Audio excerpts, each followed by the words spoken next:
We are delighted to have this morning Brigadier Ben Barry for his presentation, UK Reflections on the Afghan and Iraq War. Brigadier Barry, the floor is yours, sir. I owe Canada a lot. My father was a UK exchange officer at Kingston in the mid-1960s, the best posting my family ever had. I've made great use of the prairie at Suffield for armoured warfare training. In 2003, I commanded the NATO multinational brigade in Banja Luka. 1/3 of the brigade was from Canada, including many key staff in the headquarters, but also 2nd PPCLI and D Squadron of the Lord Strathconas, as well as a Griffon helicopter squadron, all excellent units, and the British had much to learn from them. And General Hillier took an encouraging interest in the brigade and its activities. War's a terrible thing. I had walk-on parts in the wars in Northern Ireland, Bosnia, Iraq, and Afghanistan, showing me the cost in blood, treasure, and to families attending too many military funerals. I'm sure those of you in the audience who've got well-earned campaign medals would agree the value of learning painful lessons by taking them on the chin. So you'll forgive me if I'm sometimes outspoken. These two wars are pregnant with lessons for today. For example, there's currently considerable debate in the UK about the future relevance of tanks and armoured vehicles. I assess that they had very high utility in Iraq, where the British and American armoured divisions were decisive in the regime change. And heavily protected armoured vehicles also had decisive effect in stabilisation operations and the high proportion of fighting that took place in urban areas, including in Baghdad, Basra, Fallujah, and Sadr City. I've sought to explain how the wars took the contours that they did, including battles that deserve wider understanding. It gives me no pleasure to judge that if any actor won the Iraq war, it was Tehran, achieving more of its strategic aims than Washington or London. Of all the generals who led troops in Iraq and Afghanistan, I judge Iran's General Qasem Soleimani, commander of the Quds Force, as the most successful. And on current trajectories in Afghanistan, I think the Taliban are more likely to succeed than the Kabul government, the US or NATO. Why was this? Well, we have to be frank. I saw inadequate strategic leadership by national leaders and their governments, defence ministries and forces chiefs. Contributory factors included weakness in intelligence and understanding, reconstruction efforts, political strategies, military strategy, operational concepts, tactics and equipment, providing plenty of opportunities that were exploited by insurgents, warlords, organised crime and militias. And in both wars, there was much overlap between these type of actors and local and national politicians. I start the story by explaining the experience of US and UK forces in the quarter century before 9/11, including deliberate neglect of counterinsurgency. I also wonder if their success in Bosnia and Kosovo had created a warm glow of complacency. The campaign that the US rapidly improvised in Afghanistan, combining the CIA, Special Forces, precision bombing and Northern Alliance militias, was highly successful. And the long-range insertion of US Marines from the Indian Ocean to Kandahar was the most ambitious amphibious operation of recent times. Also successful was the deployment of a British-led multinational force to ISAF to Kabul, as well as the Canadian battle group to Kandahar. Although the subsequent US attacks at Tora Bora and Operation Anaconda, which of course was joined by that Canadian battle group from Kandahar, were problematic. Both operations have hard lessons about planning, about air-land coordination, about coordination between conventional and special forces. It's easy, of course, to be wise after the event, but I do wonder if deployment of a capable combined joint task force headquarters to Afghanistan meant that would have meant that synchronization would have been improved and fewer opportunities missed. The international effort in Afghanistan initially had wide international support, but the Iraq War diverted much military intelligence development and diplomatic capability from Afghanistan to Iraq, which imposed fatal opportunity costs on the international project in Afghanistan. Now, of course, regime change in Iraq had been thoroughly planned and drew upon well-trained and well-led modern air-land forces to defeat poorly trained and much less modern Iraqi forces. There are battles to learn from, including the innovative CIA and Special Forces operations in Kurdistan that incorporated a parachute brigade and air-landed armour. Also, the US Armoured Brigade Thunder runs that collapsed the Iraqi defence of Baghdad, and the British attack on Basra, a smart siege, all those operations capturing the cities without flattening them. Post-conflict stabilisation of Iraq descended into chaos as a result of decisions made and not made by President Bush, Secretary Rumsfeld, and Ambassador Bremer, and Prime Minister Blair didn't do any better either. This was also inflamed by the disgraceful abuse of prisoners by US and British troops. These problems fatally damaged the legitimacy of the Iraq War, both in Iraq and internationally, and this also cross-contaminated the international legitimacy of the war in Afghanistan. In Iraq, it took several years for the US to recognise that the ends, ways and means being employed were inadequate. Adaptations were eventually made, including the 2007 US surge. These created limited political progress which of course was subsequently reversed by Prime Minister Maliki, who acted as the midwife of ISIS. My book's also got a chapter on how Britain came within inches of strategic defeat in Basra, something that dented their military credibility and confidence, damage that still lingers on. My story then switches to Afghanistan. I begin by looking at how the British got bogged down in Helmand province. I then have a case study of Operation Medusa, the 2006 Canadian-led brigade attack in Panjwai. This battle gets 7 pages in the book, which is actually about twice as much as all the other battles get. Why is this? Firstly, British General David Richards, then Com-ISAF, emphasised the importance of NATO's first ever brigade attack, as did many of my chums who were in Afghanistan with the British Army at the time. And secondly, Brigadier Fraser's book on the operation was crammed with both incident and insight. I observe when I look at the battle that the British contributed little to it, and that their national command and control arrangements were over-complex, suboptimal, and didn't do anything to promote cooperation, making life unnecessarily difficult for Brigadier Fraser and the US Major General Frickley above him. I'd of course be interested to know if those of you who've read the book think I've drawn the right conclusions about that decisive battle. Just as interesting to me was your Army's rapid fielding of Leopard 2 tanks, really excellent tanks, by the way. This is one of the main examples I use in a chapter called Learning Under Fire, about military adaptation and what the inhibitors are to this and the success factors are. I conclude that the key success factor is for senior leaders to actively encourage and lead adaptation, as demonstrated by the greater success that Secretary of Defence Robert Gates achieved in this role than did Donald Rumsfeld. I also cover the nearly victorious Taliban attacks on the small British bases in Helmand in 2006 and 7, and on the isolated US bases that were subject to similar attacks in eastern Afghanistan in 2008 and 2009.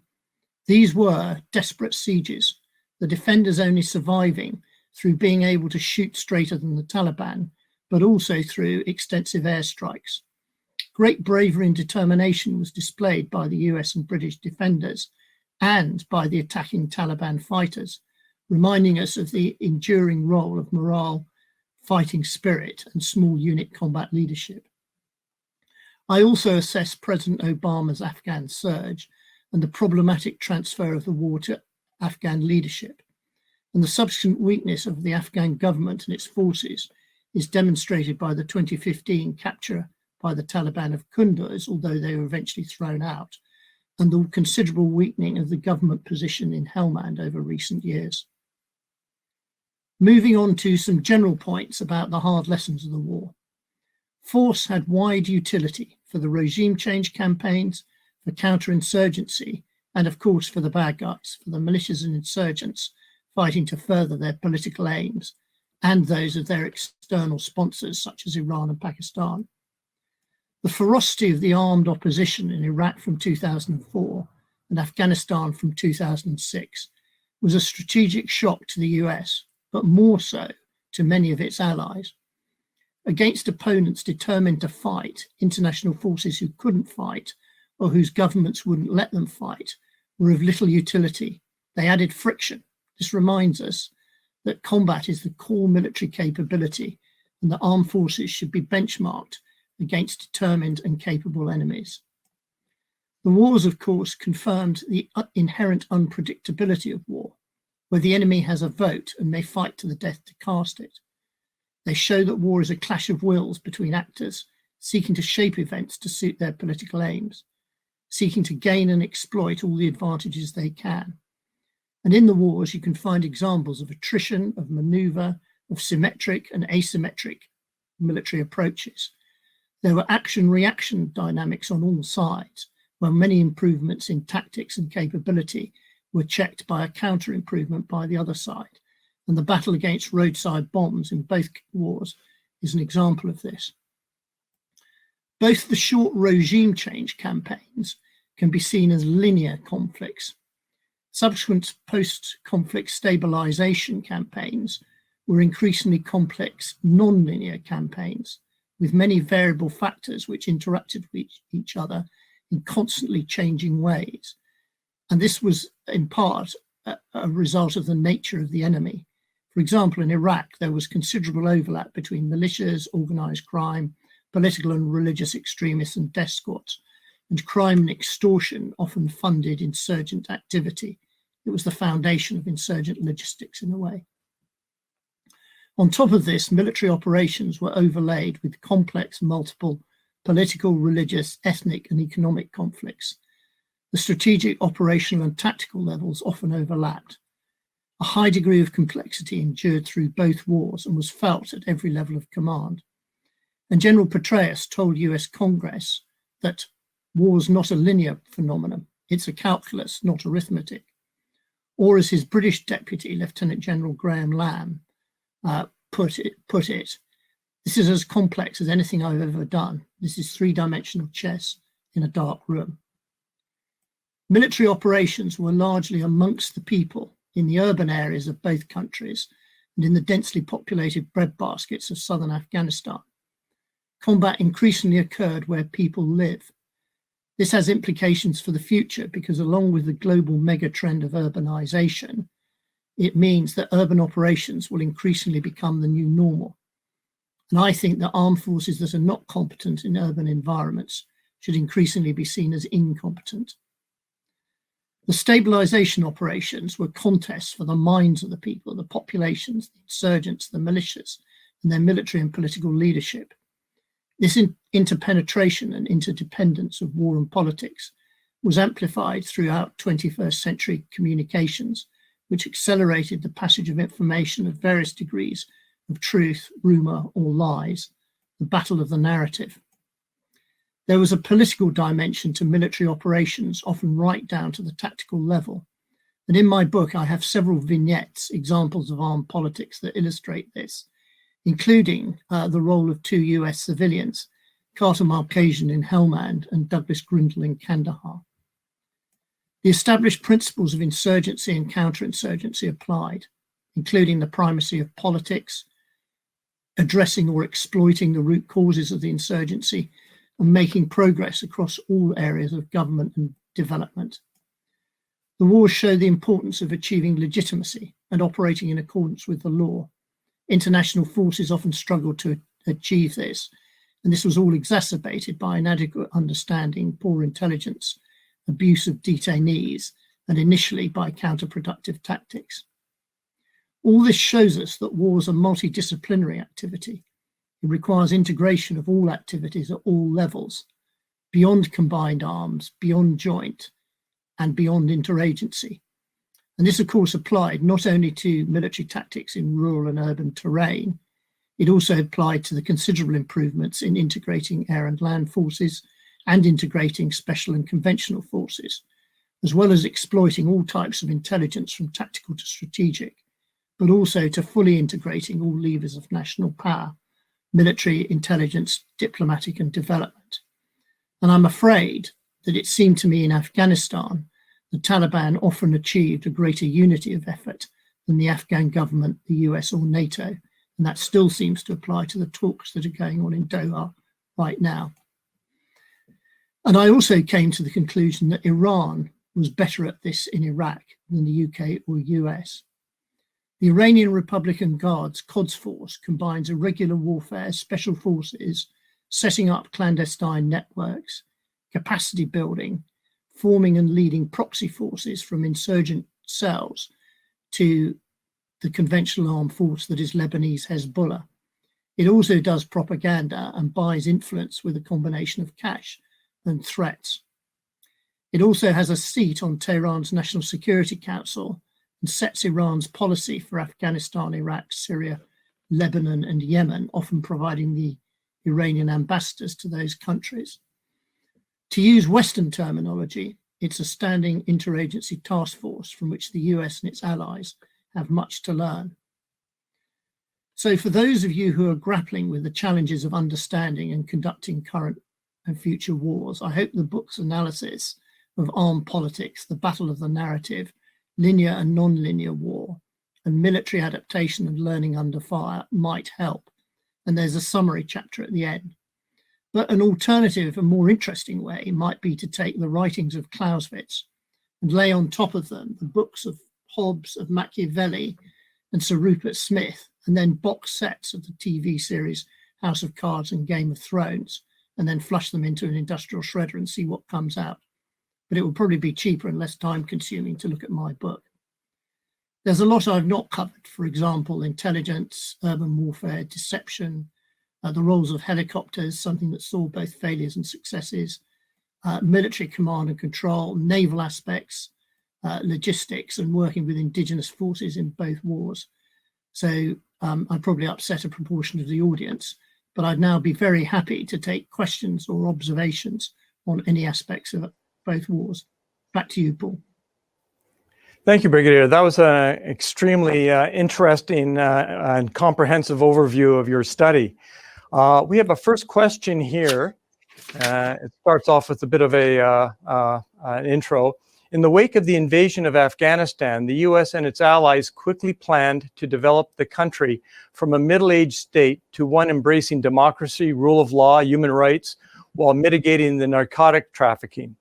Did the US and NATO, politicians and military planners fully appreciate the complexity of the task at hand, and what lessons can we derive from this experience?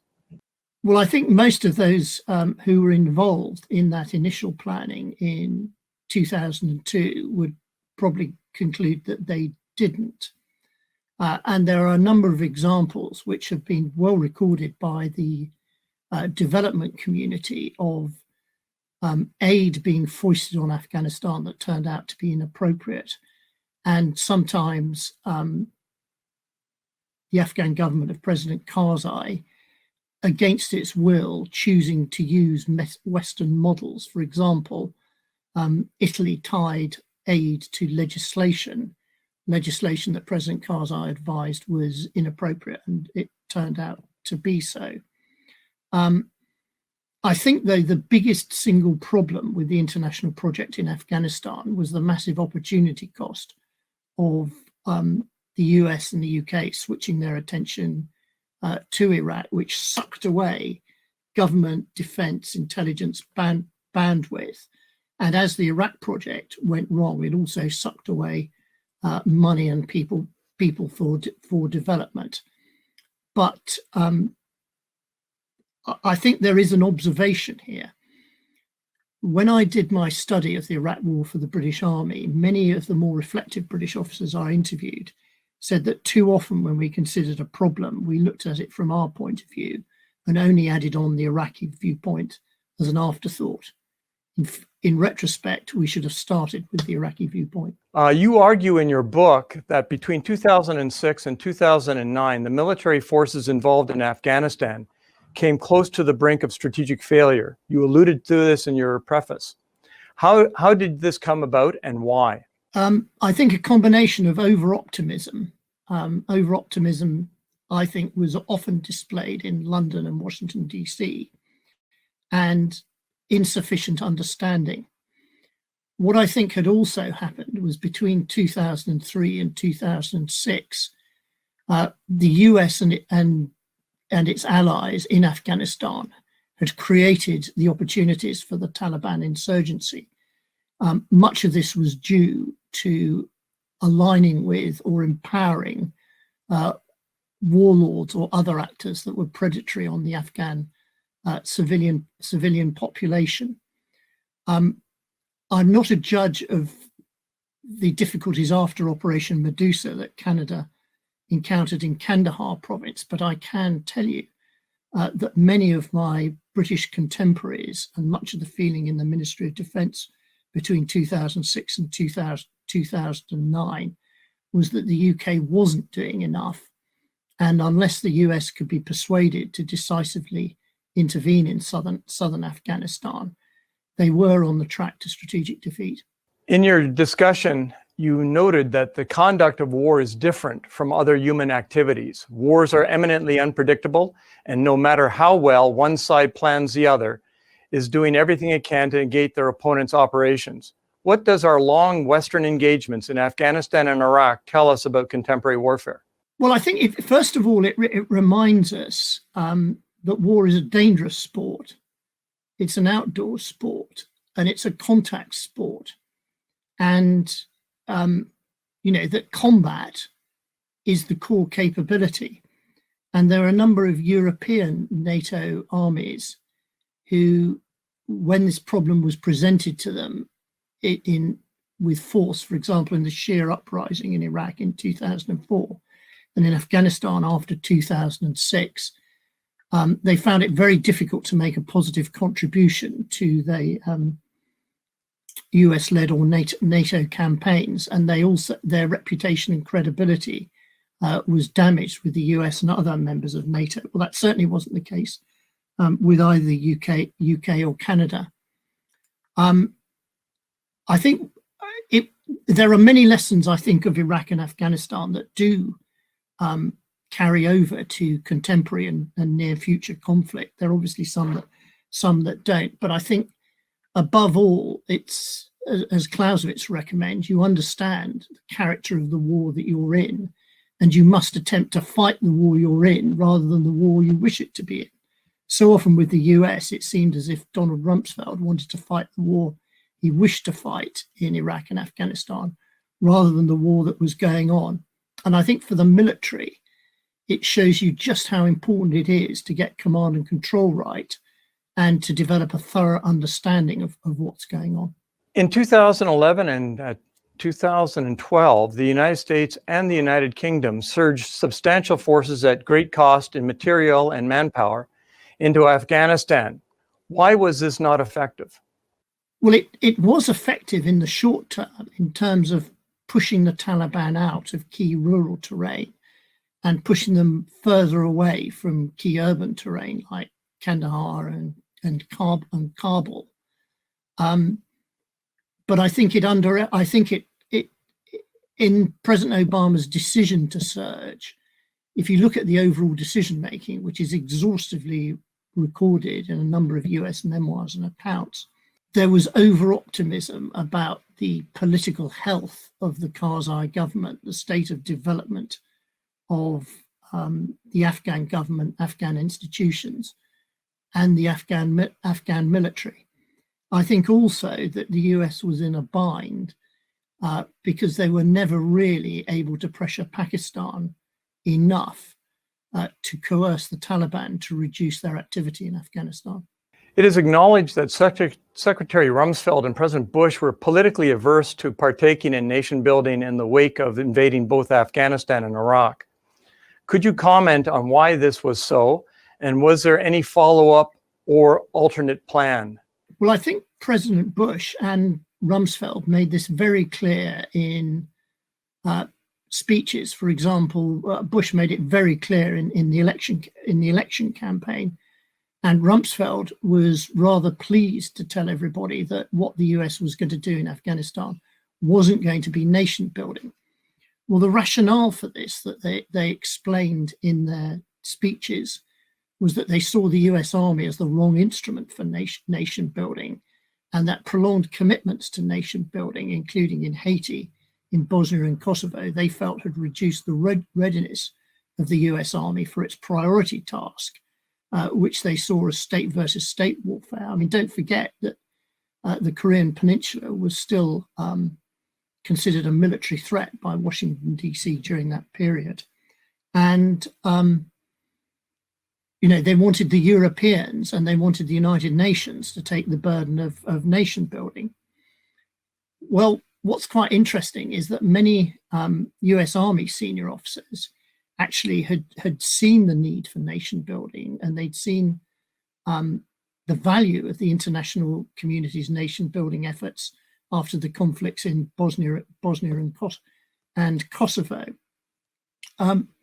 Quite early after the regime change in Iraq, I think there was a wake-up call to the members of the US National Security Council, and their hope was that they could bring in the United Nations into Iraq rather than like they brought them into Kosovo.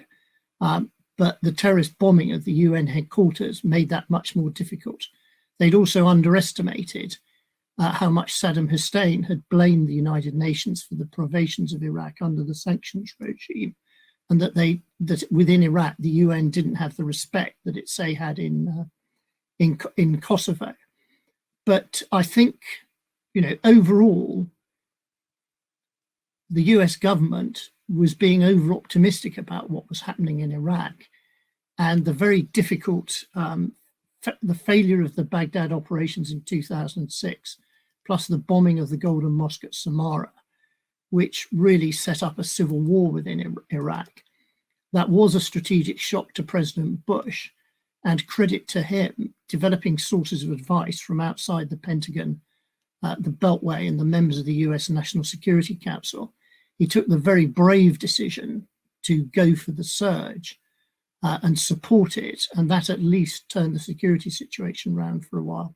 Brigadier, in your book, you basically focused a lot, or at least on a number of areas, particularly the issue of strategic education and development. What do these wars tell us about the necessity of educating and developing political and military strategic leadership during peacetime? Well, I'll start with the easy bit, which is the military. In my view, as people climb the command ladder and go through their military service, they need professional military education, which broadens and deepens their understanding of war, conflict and security, and also probably broadens and deepens their leadership styles. I mean, I found myself that working with NGOs and local government in Bosnia required quite a different leadership style from that of commanding a battalion or brigade attack. And there's no doubt in my mind that the US military and the UK military had both disadvantaged themselves by largely removing counterinsurgency from the syllabuses of their staff colleges. I think, though, there is a question about how you educate civilian leaders across government and how you educate actual elected officials of government. I think they have to learn about the higher management of crises and conflicts. For example, between 2003 and 2009, the British didn't have a functioning National Security Council, and nor did the Prime Minister really have a war cabinet. Both of these have been proven mechanisms for running military conflicts, and it wasn't until 2010 that the British set up a proper National Security Council. How you compel elected officials to actually spend time on personal development, I'm not quite sure, but I think there's great virtue in governments having high-level crisis exercises where politicians play themselves. That was a feature of British government during the Cold War, and Mrs. Thatcher used to relish playing herself on NATO exercises. I think that's the only way you actually develop the muscle memory in politicians about decision-making under crisis. They do quite a bit anyway, but defense and security crises have a dimension all of their own. I would hope that in the near future, enough governments have been making crisis decisions and been forced into serious interagency integration as a result of the pandemic, that there'll be a bit of a bow wave in this area. A follow-on question. Reflecting upon the political and military leadership exhibited throughout these extended conflicts, a number of leaders were seen to be more effective than others. Drawing from your research, are there any notable military and/or political leaders who stood out, and if so, why? Well, I would say I think the most successful general was General Soleimani. Of course, he had plenty of US and UK mistakes in Iraq to exploit, but he also had this very capable tool of Quds Force, a standing interagency task force. On the US side, well, clearly General Petraeus deserves the reputation he carries, as much for being the insurgent at the heart of the US rediscovery of coin as anything else. I think General Mattis has a well-deserved reputation from his time commanding the 1st Marine Division, helping Petraeus with counterinsurgency, and then as a very successful commander CENTCOM towards the end of both wars, one who quite clearly was prepared to speak truth to power. And I think actually speaking truth to power, that's a really key theme. At times, I don't think truth was spoken to power, or the military command and control system rather diluted the truth that could have been spoken to power. In the exhaustive British inquiry into its role in the Iraq War, there's an interesting section called Optimism Bias, where the inquiry traced about half a dozen examples of the British Defence Secretary giving hugely over-optimistic briefings to Cabinet. Other great generals, well, I think British General McCall, who set up ISAF initially in 2001 and acted as a military advisor to President Karzai, was very successful. And I also think the two colonels who successfully stabilized Iraqi cities, the then Colonel H.R. McMaster and Colonel Sean McFarland in Tal Afar and Ramadi, were also extremely successful. Not to mention, of course, Brigadier Fraser with that very, very difficult task. We're going to keep number 2. Doing Operation Medusa. The American invasion of Afghanistan has been described as a brilliant and audacious military operation that successfully removed the Taliban government from Afghanistan. Planned and orchestrated by the CIA in conjunction with U.S. Special Operations Forces, utilizing anti-Taliban warlords and intimately assisted by American air power, this operational synergy was brilliantly successful. In the immediate wake and success of that light touch invasion, some strategists argue that this is a unique military operation. Others suggested that a new and improved RMA, Revolution in Military Affairs, had evolved. Was this situation and success unique, or one of, or a portent of the future? That's a really interesting question. We should remember that the US had no contingency plans for war in Afghanistan, nor for that matter did the British or NATO. And that the fourth phase of the plan was to have been a conventional invasion that many thought would come at about the 6-month point. Indeed, I was involved in a certain amount of limited British plan about deploying a brigade by rail to Uzbekistan to take part in a war in Afghanistan. More feasible than it sounds, actually. Well, the US, of course, took advantage of winning tools they had in their toolbox. You know, the Green Berets of the Special Forces Group, the US Air Force combat controllers with their laser designators, the CIA with satellite phones and suitcases full of money, and they made them work brilliantly.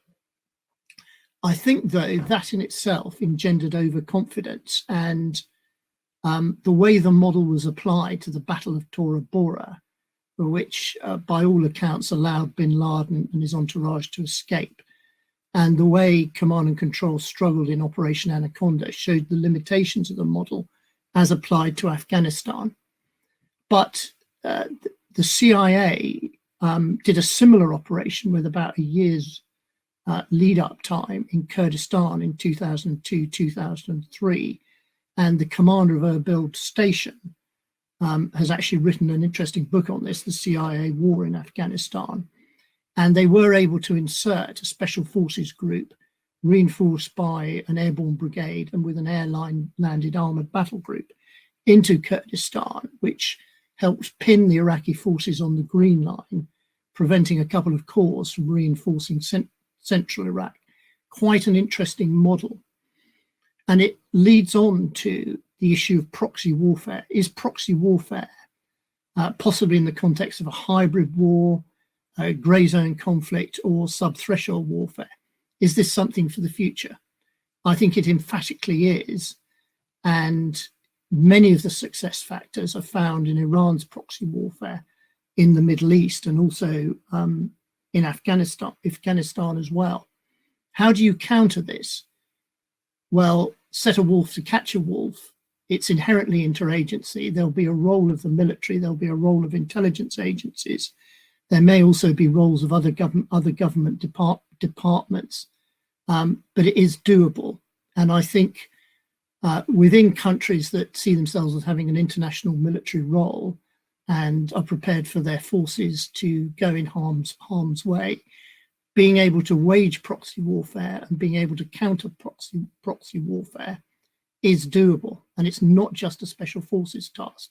It's a task for all the tools in the military toolbox. Brigadier, in your book, you suggest that the U.S. failed in its long-term aim of creating an Iraq that was peaceful, united, stable, and secure, well integrated into the international community, and a full partner in the global war on terrorism. Today, we have an unstable Iraq exhibiting a simmering conflict between Sunni and Shia, economically broken and experiencing a possible renewal of ISIS elements. As well, Iran has not only garnered further influence, but is seen as a growing menace within the Middle East. What is your prognosis for this strategic region, and can we curtail Iran's menacing influence? I think you're right. What was Iran's strategic aims in the Iraq war? I think its first aim was to deter the US from doing regime change in Tehran, and it was able to do this. It also wanted to drive up the cost of occupation for the US, and it wanted a government in Iraq that was never going to attack Iran again. It also managed to further its economic interests. Quite a lot of businesses based on pilgrimages at the Shia holy sites in Iraq are now Iranian owned. But Iran doesn't want Iraq to become a completely failed state. That would be an undesirable outcome from it, because it would allow ISIS and other Sunni militants to gain a serious toehold again.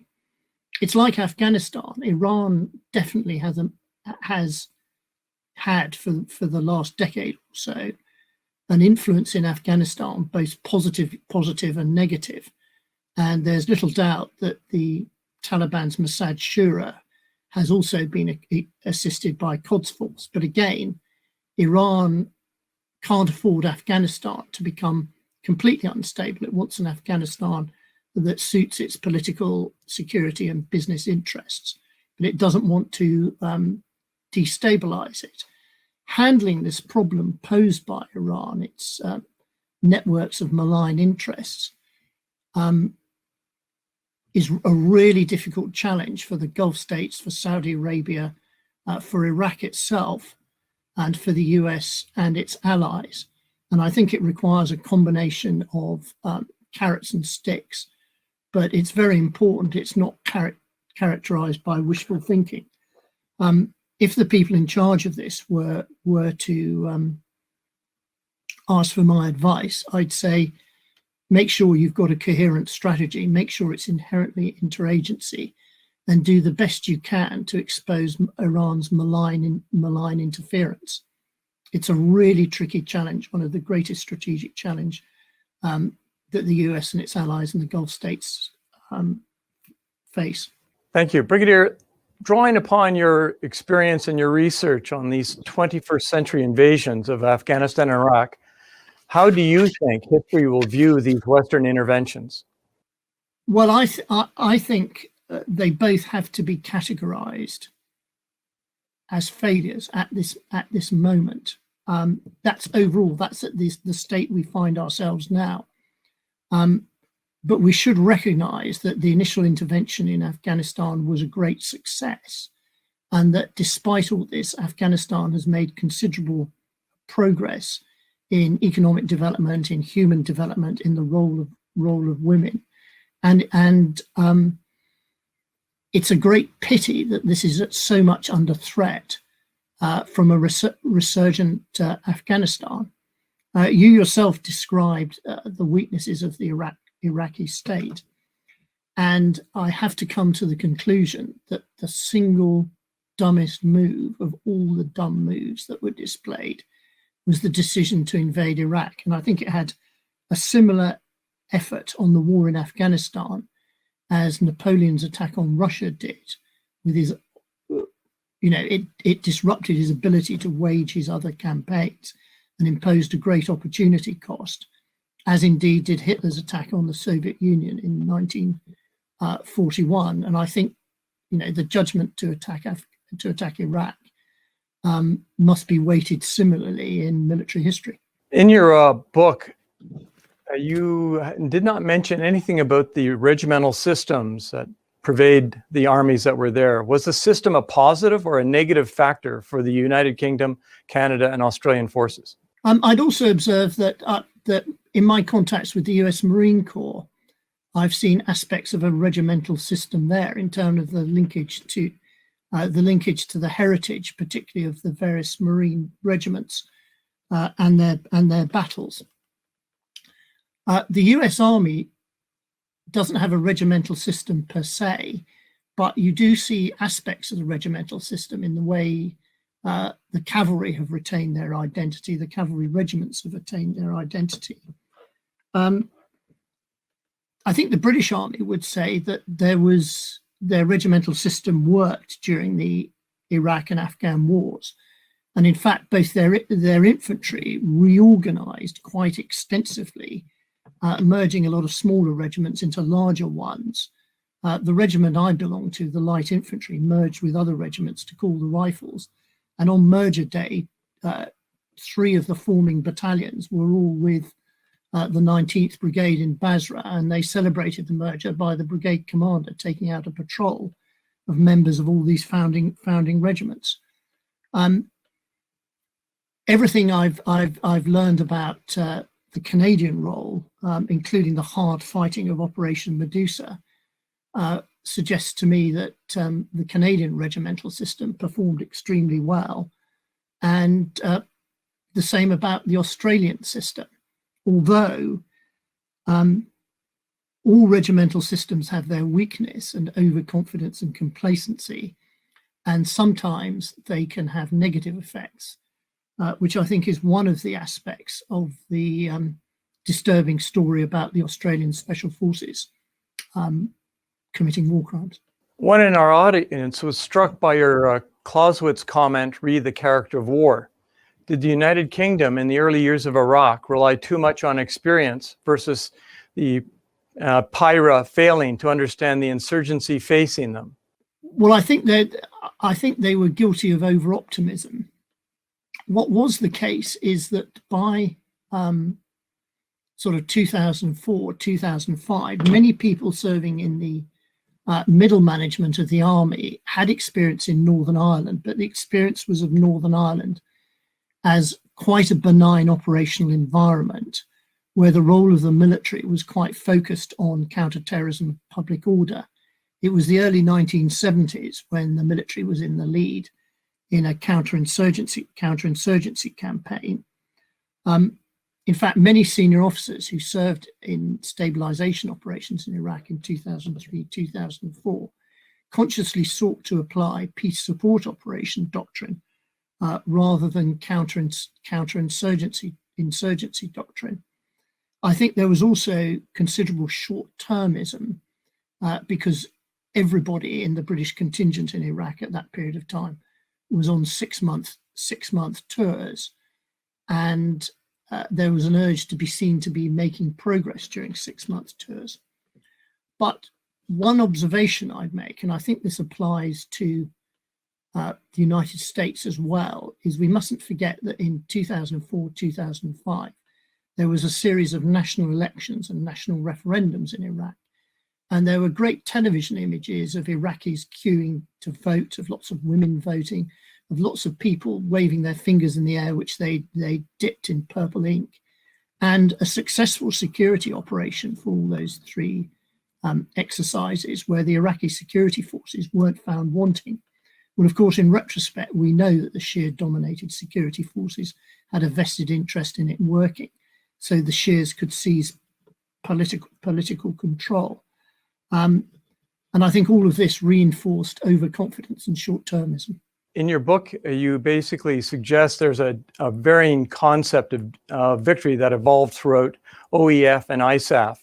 How can we define it successfully prior to encountering future inevitable crises? Well, I think it's fair to say that if you look at US, UK, and NATO strategic objectives for Iraq and Afghanistan, as the wars went on, the objectives became less ambitious. And certainly by 2009, 2010, British officers and officials involved in Afghanistan were talking about Afghan good enough. I think there's no substitute for proper strategic planning, including mission analysis and testing whether the objectives are achievable, and actually adjusting objectives, which can include making them less demanding and dumbing them down, is exactly what strategic leadership should be capable of doing if the situation changes. What I did in the book was to compare the conditions that were applying in Iraq in both 2011, 2014, and now, with the objectives proclaimed in the 2005 US National Strategy for Victory in Iraq, which was very ambitious. I think there's one other point as well, is that strategic leaders and things like strategic military headquarters or national security councils, they should quite rightly be getting their information fed from the bottom up. But there's a lot of value in directed telescopes. And a directed telescope can be a prime ministerial or a presidential special representative. It can also be like the Council of Colonels that was assembled in the Pentagon in 2006. And one thing that's really important is that senior visitors, politicians, chief of defense, army commanders, commanders of joint headquarters, when they go to theatre for their visit, they must have a way in getting a feel for the ground truth. I mean, for example, there's a period in Basra in 2007, early 2008, where the self-imposed constraints the British were under meant that morale was very, very low. A lot of people who were there at the time have told me so. You won't find any hint of that in any of the official reports at the time. So, strategic decision makers, they do need directed telescopes, most definitely. Another question came in, and it's more political in nature. Despite the UK's heavy military and economic commitment to these wars, it seems that the UK influence was limited in Washington. If so, what for the UK and Canadian governments? Yes, it was. And actually, this is extremely well covered in the Iraq inquiry, which produces a wealth of evidence to show that the US had much less influence the UK had much less influence on US decision making than it liked to think it had. Now, some of that may be because it didn't press the US. It wasn't willing to have uncomfortable conversations. Though, of course, Donald Rumsfeld was willing to have an uncomfortable conversation with anyone who got in his way.